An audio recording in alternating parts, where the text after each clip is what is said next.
Assalamualaikum. Hai semua. Saya Siti Hawa binti Abang Bol dari komuniti Medani Melayu Simanggang.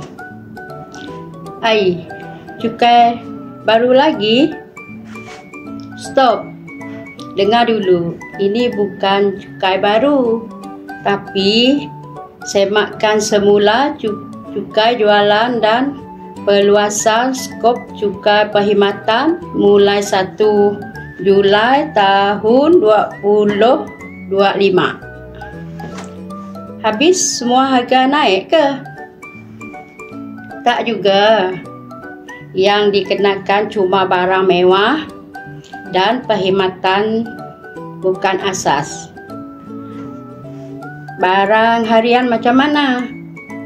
Macam makanan, pengangkutan, pendidikan, kesihatan, semua itu masih bebas cukai. Siapa yang suka makan buah tempatan? Betik, pisang, temikai dan macam-macam lagi. Jangan risau, boleh terus beli dan makan puas-puas. Tak kena cukai pun.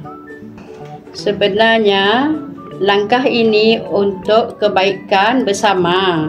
Hasil cukai ini akan bantu tambah baik perkhidmatan awam, luaskan bantuan kepada yang memerlukan dan kukuhkan ekonomi selaras dengan Malaysia Medani yang lebih adil, progresif dan peduli rakyat. Terima kasih.